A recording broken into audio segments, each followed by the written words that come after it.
Existe una escena que la mayoría de los cristianos ha leído decenas de veces en la Biblia, pero nunca ha visto de verdad, no porque sea difícil de entender, sino porque nadie se detuvo a mostrar el suelo donde eso ocurrió, las paredes que escucharon esas palabras, el olor que había en el aire cuando todo aquello cambió para siempre.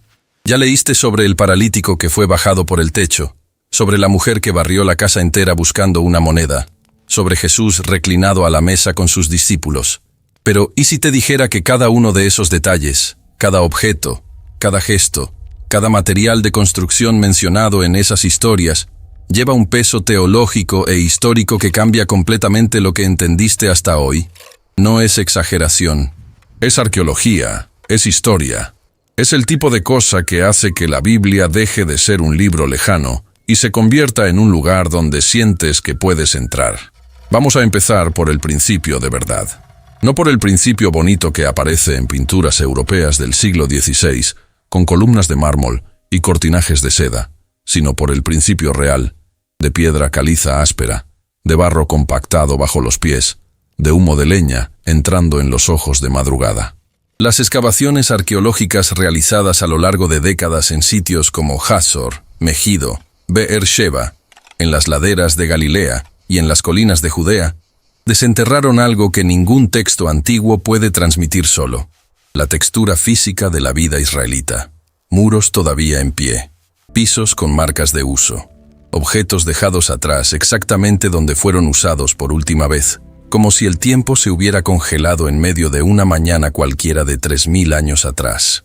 El tipo de casa más encontrado en esos sitios tiene un nombre técnico que los arqueólogos usan con frecuencia: la casa de 4 ambientes. Pero ese nombre es engañoso, porque no describe 4 cuartos cerrados como los de un apartamento moderno. Describe una lógica de espacio, una filosofía de vida construida en piedra. La estructura básica era un rectángulo de piedra dividido internamente por hileras de pilares monolíticos, a veces tan bien trabajados que impresionan hasta hoy. Esos pilares separaban el espacio central, que funcionaba como corredor de actividades, de las zonas laterales, que tenían funciones variadas dependiendo de la estación del año, el tamaño de la familia y los recursos disponibles. Al fondo, perpendicular a todo eso, había un espacio más cerrado que servía como área de descanso y de almacenamiento más protegido. Esa disposición no era una elección estética. Era una respuesta precisa a las necesidades de una familia que necesitaba integrar bajo el mismo techo el trabajo agrícola, el procesamiento de alimentos, el descanso de los animales que eran instrumentos de trabajo y supervivencia, y la vida religiosa que no se separaba de nada de eso, porque para el israelita antiguo no había una división entre lo sagrado y lo secular de la forma en que la modernidad aprendió a hacer. Todo era vida, y toda la vida era de Dios. La casa expresaba eso de manera concreta, funcional, y al mismo tiempo profundamente simbólica. La puerta principal de la mayoría de esas casas abría hacia el este. No era casualidad. El sol que nace por el este calentaba el espacio de entrada en las primeras horas de la mañana, y esa orientación tenía también resonancias que el israelita sentía en el cuerpo antes de poder articularlo en palabras. El oriente era el lugar de donde venía la luz, y la luz era la presencia de Dios manifestándose en el mundo creado. Entrar por una puerta orientada al este era comenzar el día orientado, en el sentido más literal y más espiritual de la palabra. Hoy la mayoría de las personas entra por la puerta de casa sin pensar en nada más que dónde dejó las llaves. En aquel mundo, cruzar el umbral era un acto cargado de conciencia, porque fijado en el propio marco de la puerta estaba la mezuzá, el pequeño estuche de madera o metal que contenía un pergamino con los versículos de la Shema, la declaración central de la fe israelita. Lo tocabas al entrar, lo tocabas al salir. Cada movimiento de entrada y salida era una renovación silenciosa del pacto con el Dios de Abraham, de Isaac y de Jacob. La zona de entrada, ese primer espacio que el visitante encontraba al cruzar el umbral, era en muchas casas semidescubierta o completamente al aire libre, funcionando como el pulmón de la casa, el lugar de transición entre el mundo exterior y el interior del hogar.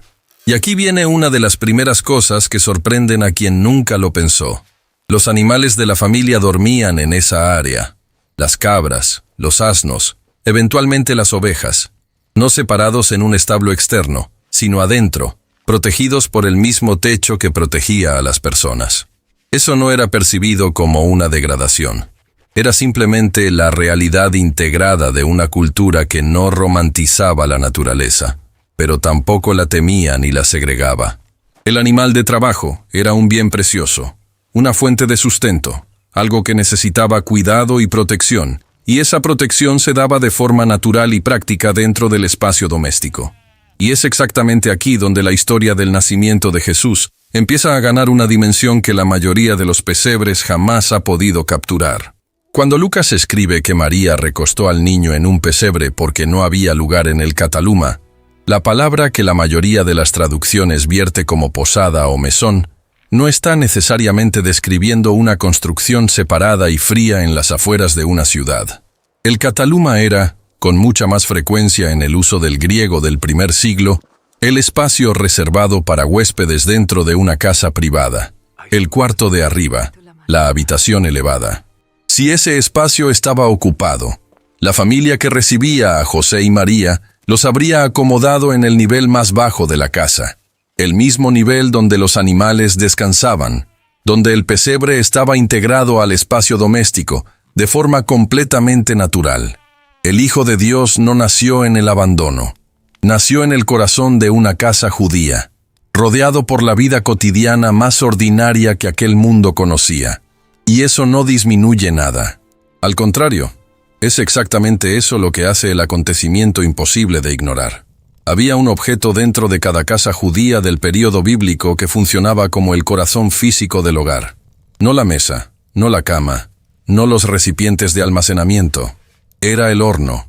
En hebreo llamado tan, era una estructura circular de arcilla, de entre 40 y 70 centímetros de diámetro, construida en el espacio interior donde el humo pudiera escapar por una abertura en el techo o por la puerta. Lo que poca gente percibe es que ese horno raramente se apagaba completamente entre un uso y otro. Mantener las brasas vivas era una forma de economía del calor en una región donde las noches podían ser frías, con una intensidad que sorprende a quien imagina el Oriente Medio como un lugar siempre caluroso. Guardar el fuego era guardar la vida. En torno a ese horno sucedían las cosas más importantes del día.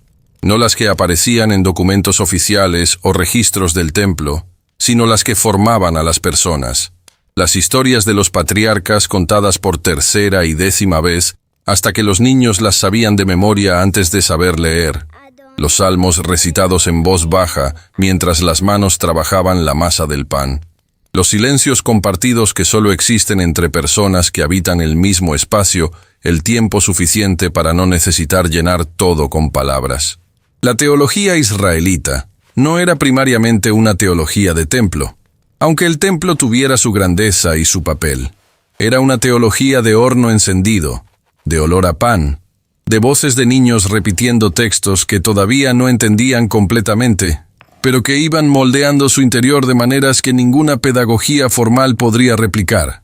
El procesamiento de los alimentos ocupaba una parte enorme de la vida cotidiana en la zona central de la casa, ese corredor entre los pilares que describimos antes. Moler el grano era una de las tareas más constantes y más físicas. Los molinos de mano estaban hechos de basalto negro volcánico, una roca abundante en la región de Galilea que producía una harina de calidad superior. El trabajo lo hacían casi siempre las mujeres, dos de ellas lado a lado, una girando la piedra superior mientras la otra controlaba la entrada del grano. Era un trabajo rítmico, repetitivo, que exigía coordinación, que duraba horas, que comenzaba temprano y establecía el ritmo del resto del día. Cuando Jesús dijo que dos mujeres estarían moliendo juntas y una sería tomada y la otra dejada, no estaba construyendo una imagen poética abstracta para ilustrar un concepto teológico. Estaba describiendo lo que ocurría en miles de casas esa mañana específica. Mientras él hablaba, quien escuchaba sabía exactamente el ruido, el peso, el cansancio y la conversación que acompañaban esa escena. Prensar aceitunas, fermentar la masa, secar higos y uvas en las piedras del patio o en el techo plano, almacenar aceite, vino, agua y granos en tinajas de cerámica cuidadosamente organizadas por tipo y contenido. Todo eso era una operación logística sofisticada que la mujer de la casa administraba con una competencia que ningún título oficial reconocía, pero que su ausencia tornaba completamente visible. Las tinajas encontradas en los sitios arqueológicos hablan ese lenguaje con claridad. Hay vasijas específicas para agua, formas diferentes para vino, recipientes con bocas más estrechas para aceite, grandes ollas de fondo redondeado encajadas en la arena del piso para granos. Cada forma tenía una función. Cada función tenía una lógica. Y toda esa lógica estaba en la cabeza de alguien que nunca recibió diploma por ello. Ahora sube con la imaginación hacia el techo de esa casa. Porque el techo lo cambia todo. Las casas judías del período del Hierro y del Segundo Templo tenían, en la gran mayoría de los casos, techo plano. El techo plano no era solo una solución arquitectónica para un clima con poca lluvia. Era una habitación. Era un espacio de vida activa que multiplicaba el área habitable sin necesidad de ampliar la planta de la casa. Durante el verano, que en la región de Canaán y Galilea puede ser opresivo y seco durante meses, las familias subían al techo para dormir, el cielo abierto sobre la cabeza, las estrellas con una densidad que hoy solo existe lejos de las ciudades, el viento que subía de las colinas después del atardecer. Ese era el cuarto de dormir en los meses calurosos. Allá arriba también se extendían los higos, las uvas y las granadas para secarlos al sol. Allí se guardaban herramientas que necesitaban aire. Allí se oraban las oraciones del amanecer y del atardecer, porque el horizonte estaba despejado y la sensación de estar ante el Creador era más inmediata, más física, más imposible de ignorar. La propia ley de Moisés legislaba sobre ese espacio. Deuteronomio 22:8 ordena que al construir una casa nueva se haga un pretil en la azotea para que no haya culpa de sangre si alguien cae. La Torá no era abstracta. Entraba dentro de las casas, subía por los escalones de piedra y decía qué hacer en el techo de arcilla. Cada mandamiento de ese tipo es una ventana hacia la vida real que los legisladores estaban regulando. Y la vida real, en este caso, es un espacio de convivencia cotidiana donde los niños corrían, los ancianos descansaban y toda la familia respiraba. Y es exactamente la comprensión de ese techo lo que transforma uno de los episodios más conocidos de los Evangelios. Marcos capítulo 2 describe a 4 hombres cargando a un paralítico hasta la casa donde Jesús enseñaba. La multitud bloqueaba toda entrada. Entonces ellos suben, abren el techo y bajan a su amigo por el agujero que hicieron. La mayoría de los lectores modernos imagina eso como un acto casi imposible, una apertura dramática en una estructura sólida. Pero el techo de una casa de aldea galileana del primer siglo estaba hecho de vigas de madera de olivo o sicómoro, sobre las cuales se extendían ramas finas cubiertas con una mezcla de barro y arcilla compactada con el tiempo. Remover eso con las manos, hacer una abertura lo suficientemente grande para pasar una camilla. Era laborioso, era sucio, iba a hacer un desorden considerable en la cabeza de quien estaba debajo, pero no era una proeza de ingeniería. Era el tipo de cosa que cualquier vecino de Cafarnaúm sabía cómo hacer. La fe de esos 4 hombres fue extraordinaria. El techo que abrieron era completamente ordinario, y Dios eligió habitar exactamente en esa intersección. Pocos recursos eran más preciosos en el antiguo Oriente Próximo que el agua. Eso no es una figura retórica, es una realidad física que moldeaba cada decisión arquitectónica, cada hábito cotidiano, cada ritual religioso que el israelita practicaba. Las casas del período del Segundo Templo, especialmente las excavadas en Judea, llevan esa conciencia grabada en la propia roca. Bajo el piso de muchas de esas casas, o en el patio interior, existe una cisterna, no un pozo que accede al manto freático, sino una cámara excavada en la roca madre con una habilidad notable, a veces con paredes revestidas de revoque hidráulico para impedir filtraciones, diseñada para capturar y guardar cada gota de la lluvia que caía durante los meses de invierno.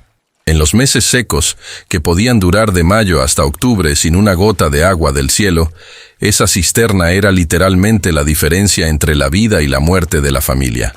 Pero junto a esas cisternas, en las casas donde la observancia de la ley se practicaba con más intensidad, Aparece otro elemento que los arqueólogos identifican de inmediato y que transforma completamente la lectura de los evangelios: el mikvé, la piscina de purificación ritual.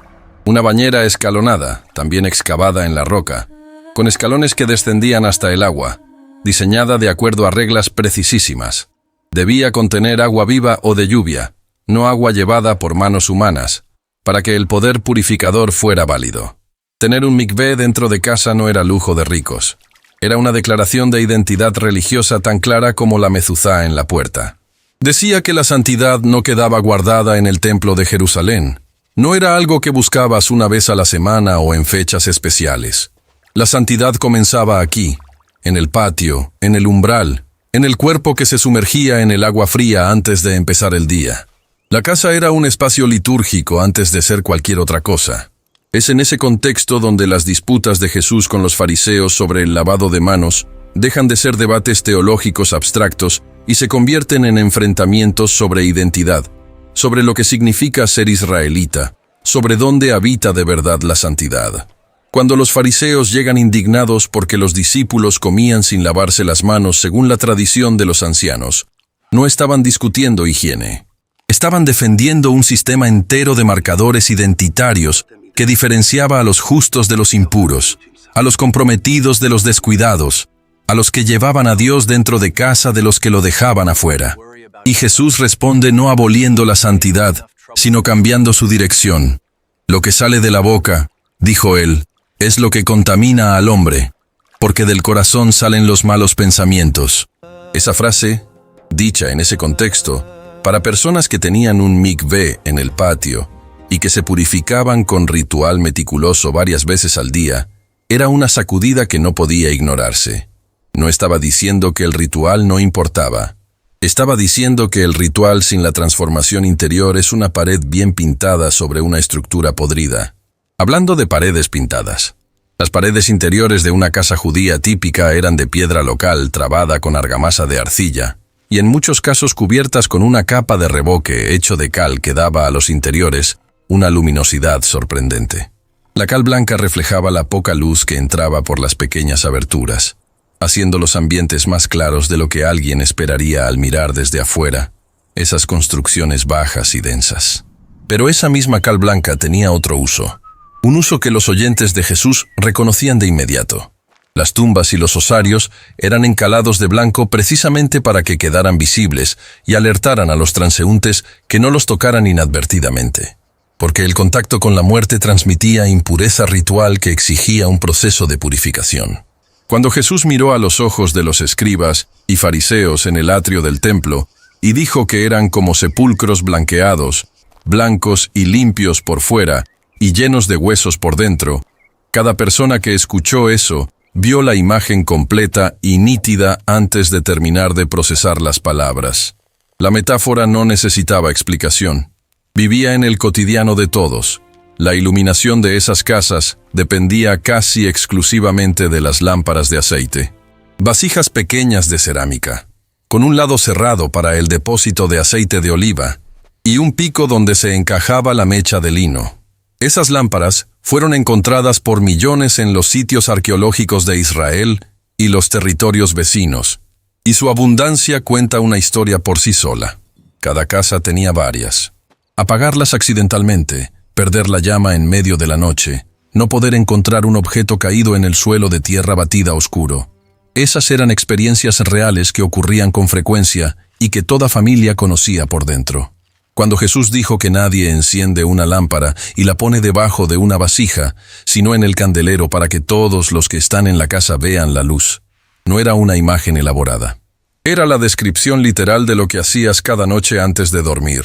Asegurarte de que la lámpara estuviera en el lugar donde su luz llegara a todos los rincones. La parábola de la mujer que pierde una dracma.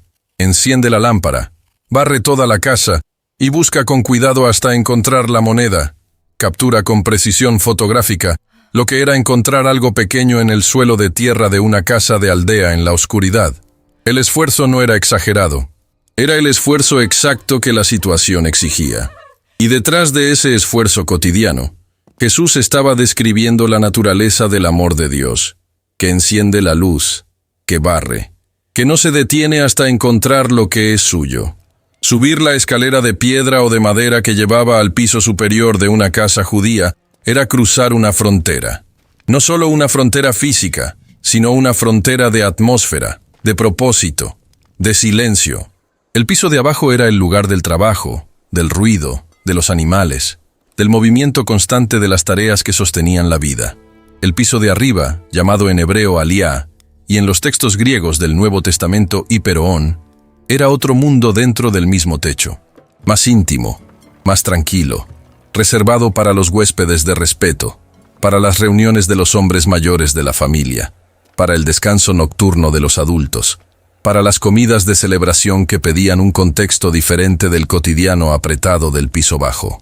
Esa distinción entre el piso bajo y el aposento alto estaba tan presente en el imaginario cultural del Israel del primer siglo, que no es posible leer los evangelios sin ella. Cuando Marcos describe que Jesús mandó a 2 discípulos preparar un lugar para la Pascua, y que un hombre los encontraría llevando un cántaro de agua, y los llevaría a una casa donde el dueño mostraría un aposento alto, grande y preparado, esa instrucción no era extraña. Era el tipo de arreglo hospitalario que las familias de Jerusalén hacían para los peregrinos durante las fiestas, poniendo su espacio más noble a disposición de los visitantes. El aposento alto de Marcos 14 era un espacio real, con un suelo real, paredes reales, el olor de una casa de piedra de Jerusalén en el aire. Fue allí donde Jesús partió el pan y dijo que era su cuerpo. Fue allí donde tomó la copa y dijo que era el nuevo pacto en su sangre. Fue allí donde se inclinó ante sus discípulos y les lavó los pies, un acto que cualquier persona del primer siglo reconocía como el trabajo del esclavo más bajo de la jerarquía doméstica, y que al ser hecho por el Maestro ante sus discípulos, invirtió de un solo golpe toda la lógica de poder que el mundo había construido. El calendario litúrgico transformaba la casa judía de formas que iban mucho más allá de lo que una visita turística al museo puede mostrar. La Pascua, por ejemplo, comenzaba antes incluso de la fiesta. La búsqueda del chametz, la levadura, era un ritual doméstico que involucraba a toda la casa. Días antes de la fiesta, la mujer o quien coordinara el hogar barría, fregaba, abría cada recipiente, cada cajón, cada rincón de cada habitación buscando cualquier alimento fermentado que pudiera estar escondido. Esa búsqueda se realizaba con una vela encendida, una pluma y una cuchara de madera, para alcanzar los rincones más oscuros y recoger cada migaja encontrada. Era un ritual de limpieza que era al mismo tiempo una declaración teológica. La levadura que representaba la corrupción del ego, la arrogancia que infla el corazón, no tiene lugar en esta casa durante los días en que celebramos la liberación. Cuando Pablo escribe a los corintios diciendo, «Limpiaos de la vieja levadura para que seáis masa nueva», cada hebreo que leyó eso vio instantáneamente la escena de la búsqueda nocturna con la vela. Sintió el olor de la leña donde el chametz encontrado era quemado a la mañana siguiente.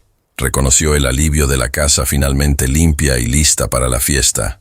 La fiesta de los tabernáculos, el Sukkot, era aún más radical en la forma en que transformaba el espacio doméstico. Durante 7 días, la familia israelita abandonaba las sólidas paredes de piedra que representaban la seguridad permanente y habitaba en una suká, una cabaña temporal construida con ramas y follaje, cuyo techo debía ser suficientemente abierto para que las estrellas fueran visibles desde adentro. Esa cabaña recordaba las tiendas del desierto, los 40 años de deambulación entre Egipto y la tierra prometida. Pero era también una declaración anual que la comodidad de la casa de piedra tendía a silenciar, que toda seguridad humana es provisional, que todo techo construido por manos humanas es temporal, que el único hogar verdaderamente permanente es aquel que ninguna mano humana construyó. El evangelista Juan, al describir la encarnación del Verbo con la frase «habitó entre nosotros», usa el verbo griego eskenoosen, que significa literalmente plantó su tienda entre nosotros, con una referencia directa al tabernáculo en el desierto y al lenguaje de la fiesta de los tabernáculos. El Dios eterno vino a plantar su suká en medio de su pueblo. Eligió la imagen de la temporalidad, de la vulnerabilidad, de la tienda que el viento puede mover, para describir la naturaleza de su llegada. Había también una casa específica que los evangelios mencionan con una intimidad diferente a todas las demás. Una casa donde Jesús no era solo un huésped de paso o un invitado sorpresa, sino alguien esperado, amado, cuya vuelta las personas de la casa añoraban cuando él estaba ausente. La casa de Marta, María y Lázaro en Betania. El texto de Juan 11 dice de forma simple y directa que Jesús amaba a Marta y a su hermana y a Lázaro. Esa frase tiene un peso específico que se pierde en la lectura rápida. No está diciendo que Jesús amaba a la humanidad de forma genérica, que tenía compasión de todos los que sufrían, lo cual también era verdad. Está diciendo que había personas específicas, con nombres, con una casa, con una mesa, con historias compartidas, que ocupaban un lugar particular en el corazón de Jesús. Él tenía un hogar humano favorito, tenía un lugar al que llegaba, y las personas reconocían sus pasos. La muerte en el Israel antiguo no estaba segregada en hospitales, institutos funerarios o clínicas especializadas. Ocurría en casa. El cuerpo era preparado para el sepulcro por los propios miembros de la familia, lavado, ungido con especias aromáticas, envuelto en tela de lino dentro del espacio doméstico, antes de ser llevado a la tumba familiar. Esa tumba, en muchos casos, estaba en las cercanías de la casa, excavada en la roca de las colinas vecinas. En el período del Segundo Templo, existía además el ritual del osario. Un año después del entierro inicial, cuando los tejidos blandos se habían descompuesto, los huesos del difunto eran cuidadosamente recogidos y depositados en una pequeña caja de caliza tallada que se guardaba en un nicho de la cámara funeraria. Huesos del padre, de la madre, de los abuelos, de los hijos que murieron antes de tiempo, todo guardado en un mismo lugar que la familia visitaba, conocía, que formaba parte de la geografía de la vida cotidiana, tanto como el mercado y la sinagoga. Es en ese contexto donde la expresión fue reunido a su pueblo, que aparece repetidamente en los relatos de la muerte de los patriarcas, lleva un peso concreto más allá del metafórico. Cuando Abraham muere, cuando Isaac muere, cuando Jacob muere, son reunidos a su pueblo porque hay un lugar físico donde el pueblo está reunido, una tumba familiar donde los huesos de generaciones reposan juntos. La muerte no los separaba completamente de la comunidad de los suyos. Los vivos y los muertos permanecían geográficamente cerca de una forma que las culturas modernas, que depositan a sus muertos en cementerios distantes y no vuelven por años, tienen cada vez más dificultad para imaginar. El duelo era doméstico. El llanto se hacía en casa. Las vecinas que venían a consolar, como hacen en el capítulo 11 de Juan cuando muere Lázaro, no estaban cumpliendo un protocolo social. Estaban ejerciendo una función comunitaria, que la vida de aldea establecía como obligación de amor. Cuando Jesús llega a Betania 4 días después de la muerte de Lázaro, y encuentra a Marta en el camino, encuentra a María a sus pies llorando, encuentra a las vecinas y amigas que vinieron de Jerusalén a hacer el duelo junto con la familia. Él no está en un escenario abstracto de sufrimiento genérico. Está en el patio de una casa que conocía, ante personas que le eran queridas, participando en un ritual de muerte que todo israelita reconocía por dentro porque todos ellos habían pasado por eso, o iban a pasar. Y es allí, en ese contexto completamente doméstico y completamente humano, donde él llora. El texto griego de Juan 11:35 tiene solo 2 palabras: edakrisen ho Jesús. Jesús lloró. No se describe como un llanto demostrativo o pedagógico. Es el llanto de alguien que está ante la tumba de un amigo y siente la brutalidad de la muerte con toda la intensidad que la amistad real permite sentir. Los que estaban cerca dijeron: «Mira cómo lo amaba». Y entonces, en ese mismo lugar, con la voz que había creado todo lo que existe, él gritó: «Lázaro, ven afuera».